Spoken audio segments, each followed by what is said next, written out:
कुछ हिंदू धर्म के संगठन है जो लगातार देश भर में तलवारें बांट रहे हैं और हिंदुओं की सुरक्षा की बात कर रहे हैं। पहले सुनने को मिलता था कि तलवारें देश की रक्षा के लिए होती थी। जब ये तलवार देश के दिल पर खंजर की तरह इस्तेमाल करनी हो तो बहुत शर्मनाक है, दर्दनाक है। इस देश में आरएसएस बीजेपी नफरत फैला रही है, तो जिन नफरत फैलाने वाले लोग गुंडे हैं उनका साथ दे रही है, इसलिए देश में ऐसी घटनाएं घट रही हैं। एक ऐसा देश में माहौल बना दिया गया है कि देश केवल एक संप्रदाय के लोगों के लिए, एक धर्म के लोगों के लिए, कुछ जातियों के लिए, कुछ वर्ग के लिए सीमित है। तो हम भाजपा आरएसएस को ये बताने आए हैं कि ये देश सबका। परिवार को न्याय तब मिलेगा, ऐसे परिवार को न्याय नहीं मिलेगा कि एक वीडियो आप इंस्टाग्राम पर डालने के लिए बना दो कि मैंने परिवार से बात कर लिया और मैं एक्टिव सी है। इस देश के अंदर जहाँ पर बात करने से पहले जाति पूछी जाए और देखने से पहले रंग देखा जाए, तो ऐसा जो विश्वगुरु, ऐसा विश्वगुरु भारत हमने नहीं सोचा और ना ही ये अच्छे दिन है। आपके हाथ में कुछ रौनक है क्या? कुछ इसके जरिए आप खून भेजेंगे आज पीएमओ ऑफिस, डीएनए भेजेंगे अपना और इनका।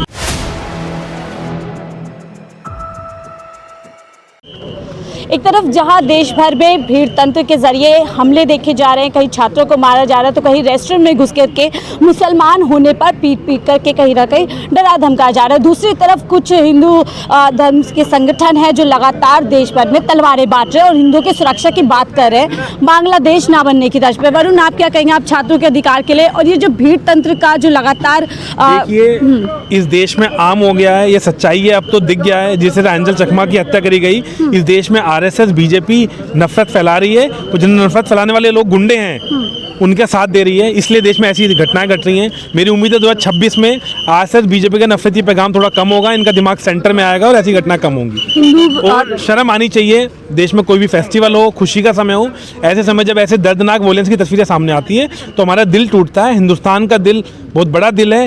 हिंदुस्तान हमेशा मोहब्बत की बात करता था, मोहब्बत के पैगाम की बात करता था। आज नौबत ये आ गई है कि बार बार ऐसी लिंचिंग जैसी चीज़ें देखने को मिलती हैं। अमित शाह जी, मोदी जी, उत्तराखंड के चीफ मिनिस्टर को मैं बोलना चाहता हूँ, आप देश में मोहब्बत की बात करें और ऐसे एंजल चकमा जैसे इंसिडेंट दोबारा ना हो, तो देश में ऐसे वोलेंस करने वाले लोगों पर सख्ती से पेश आना पड़ेगा जिससे ऐसे इंसिडेंट दोबारा ना हो। कई संगठन हथियार बांट रहे हैं परिवार को कि अपनी सुरक्षा के लिए, अब आप तलवार अपने हाथ में देखिए, गाजियाबाद की जो आप तस्वीर की बात कर रहे हैं और लोगों की तस्वीर की बात कर रहे हैं, बहुत दर्दनाक है, शर्मसार है। ये तलवारें लोगों की हत्या करने के लिए बंद करें। पहले सुनने को मिलता था कि तलवारें देश की रक्षा के लिए होती थी। जब ये तलवार देश के दिल पर खंजर की तरह इस्तेमाल करनी हो तो बहुत शर्मनाक है, दर्दनाक है। मैं उम्मीद करता हूँ देश में मोहब्बत की बात होगी। राहुल गांधी जी मोहब्बत की बात करते हैं, मोहब्बत की बात होगी, देश मोहब्बत से चलेगा। आरएसएस और बीजेपी की सोच से नहीं चलेगा। ये नफरती पैगाम बंद करो, वरना ऐसे पता नहीं हजारों एंजल चकमा जैसे लोगों का इंसिडेंट ना हो। हम दुआ करते हैं बीजेपी का दिमाग नए साल पर थोड़ा सेंटर में। कानून व्यवस्था के लिए आप क्या कहेंगे? इस तरीके की कानून व्यवस्था, तमाम पुलिस बीजेपी राज्यों की बीजेपी के पर्सन की तरह बिहेव करती है। ठीक है, आप क्या कहेंगे? जिस तरीके की वीडियो सामने आ रही है, हथियार बांटे जा रहे हैं हिंदुओं की सुरक्षा के लिए। बिल्कुल, आप जानते हैं भाजपा की यही नफरत की विचारधारा है और लगातार इस भाजपा और आरएसएस की नफरत की विचारधारा के खिलाफ हम लड़ाई लड़ रहे हैं। और आप देख रहे हैं किस तरह से एक पूरा तंत्र लगा हुआ है। आज हम जब इन मामलों को लेकर यहाँ पर जंतर मंतर आते हैं तो फिर पुलिस हमें उठा देती है, लेकिन वहाँ दूसरी तरफ हथियार बांटे जा रहे हैं, उन पर कोई बिल्कुल बिल्कुल वही है जो एक ऐसा देश में माहौल बना दिया गया है कि देश केवल एक संप्रदाय के लोगों के लिए, एक धर्म के लोगों के लिए, कुछ जातियों के लिए, कुछ वर्ग के लिए सीमित है। तो हम भाजपा आरएसएस को ये बताने आए हैं कि ये देश सबका, और ये देश जो राहुल गांधी जी की विचारधारा है, जो कांग्रेस की विचारधारा है, धर्मनिरपेक्षता की विचारधारा, और राहुल जी ने जैसा कहा हम नफरत के बाजार में मोहब्बत की दुकान खोलने का काम करेंगे। तो ये जो नफरत की बाजार जो भाजपा ने बनाया है, हम उसमें मोहब्बत की बात करना है, मोहब्बत का पैगाम लेकर आए हैं। और हम ये सुनिश्चित करेंगे कि आज जो घटना हमारे भाई के साथ हुई है ये कभी आगे ना हो, इसके लिए हम काम करेंगे। बीएचपी हो या बजरंग दल के लोग हों, वो कहीं पर भी जा रहे हैं, कानून व्यवस्था को अपने हाथ में ले रहे हैं, जिस मर्जी को पीट दे रहे हैं, जिस मर्जी के साथ मॉब लिंचिंग कर रहे हैं। वही मैंने आपको बताया कि एक भाजपा आरएसएस, क्या समर्थन है इन लोगों? बिल्कुल बिल्कुल, ये बात मैं बहुत स्पष्ट तौर पे कहना चाहूँगा, डंके की चोट पे कहूँगा कि भाजपा आरएसएस का जो तंत्र है वो पूरी तरह से वो कार्य कर रहा है। और कहीं ना कहीं मुझे एक बात कहने में शर्म नहीं है कि पुलिस की भी इसमें संलिप्तता है।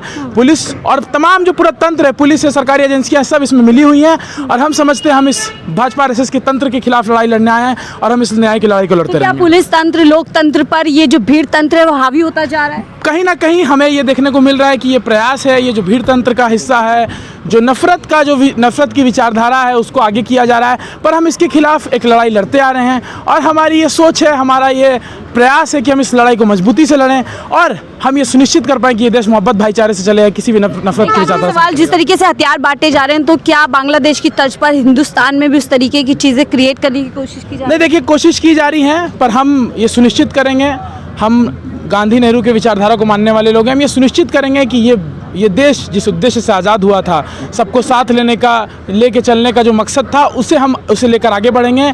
जो भाजपा का या आरएसएस का जो हिंदू राष्ट्रवाद का मुद्दा है या किसी जाति वर्ग के लिए कार्य करने का जो उनका विचारधारा है, उससे हम ऊपर उठकर किस तरह हम सबको साथ लेकर चल पाएँ, सबको तालमेल बना के लेकर चल पाएँ, इस पर हम काम करने का काम करेंगे। देखिए, साफ तौर पर जो छात्र हैं और जो लोग हैं जो इस देश में मोहब्बत पसंद करते हैं, वो इस तरीके की चीज़ों को विरोध कर रहे हैं। और एक तरफ आप देख सकते हैं कि कानून व्यवस्था को किस तरीके से ताक पे रखा जा रहा है। बाकायदा एक वीडियो बनाई जा रही है जिसमें साफ तौर पर देखा जा रहा है कि हथियार घर घर बांटे जा रहे हैं सुनिश्चित करने के लिए कि खुद हिंदू लोग अपनी सुरक्षा कर सके। ये किस तरीके के कानून को जो है यहाँ पर धज्जियाँ उड़ाई जा रही है। और कानून व्यवस्था की अगर बात करें, अभी तक इस पूरे लोगों को लेकर के कहीं पर भी एक्शन नहीं लिया गया है। इस पर ज़्यादा बातचीत करेंगे। रौनक खत्री जो इस छात्र के इंसाफ के लिए बाहर आए हैं, अब रौनक आप क्या कहेंगे? एक छात्र ये बताते हुए कि मैं भारतीय हूँ, उसको मौत के घाट उतार दिया जाता है और लगातार इस तरीके की घटनाएं सामने आ रही है, जहाँ पर एक लिंचिंग की घटनाएं हम कह सकते हैं कि लगातार हो रही है। निश्चित रूप से आप देखेंगे तो ये देहरादून का तो घटना आज पूरे देश को जिसने झंझोड़ के रख दिया है। ऐसी घटनाएं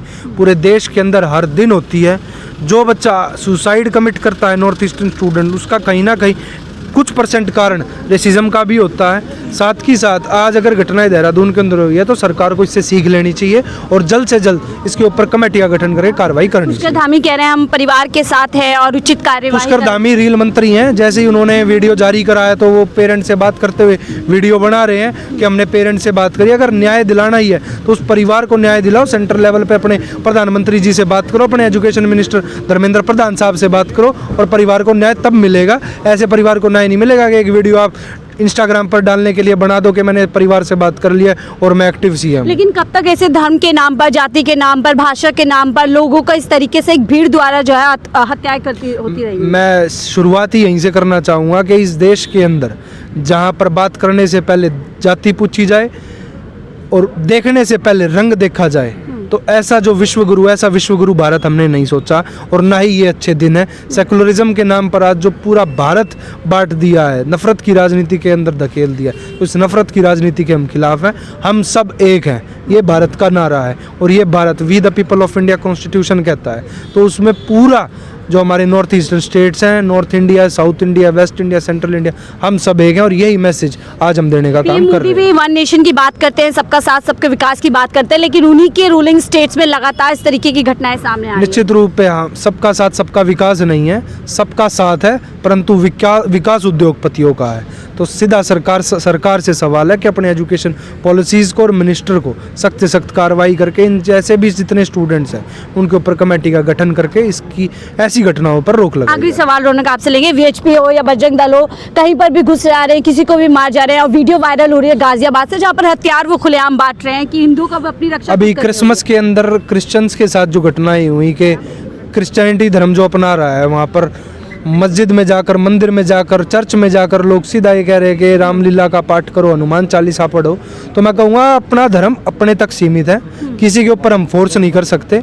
ऐसी घटनाओं पर रोक लगाई जाए और जितने ये बजरंग दल है, जो जितने संगठन है जो ऐसी घटनाओं को प्रमोट कर रहे हैं, हम इनके खिलाफ हैं। छूट है प्रशासन की तरफ से? निश्चित रूप से छूट देखने को मिलेगी। आज हम विरोधी बात कर रहे हैं तो आप देखेंगे पूरा पुलिस प्रशासन एक्टिव हटा रहे हैं। निश्चित रूप से हटा रहे हैं। हम क्या खड़े होकर यहाँ बात भी नहीं कर सकते मीडिया साथियों से, ना हम प्रोटेस्ट करें। हम 10-20 छात्र हैं और 10-20 छात्र नॉर्मल एक जंतर मंतर पर एकत्रित हुए हैं, पर पुलिसकर्मी आप देखेंगे तो 500 तैनात हैं। तो निश्चित रूप से उनको रियायत मिलती है और हमें रियायत मिलती है तो पुलिसकर्मियों की तैनाती। बांग्लादेश के नाम पर अब हमारे देश में भी वही होगा जिस तरीके से हथियार बांटे? हम नहीं होने देंगे, भारत का युवा नहीं होने देंगे। ठीक है, तो आप लोग भी नॉर्थ ईस्ट हैं, आप क्या कहेंगे? क्या इस तरीके से लगातार जो घटनाएं सामने आ रही हैं? हम लोग तो सिर्फ इतना ही कह सकते हैं कि हम लोग भी इंडियंस हैं, हम लोग चाइनीज नहीं हैं और हम लोग किसी दूसरे देश से भी नहीं है।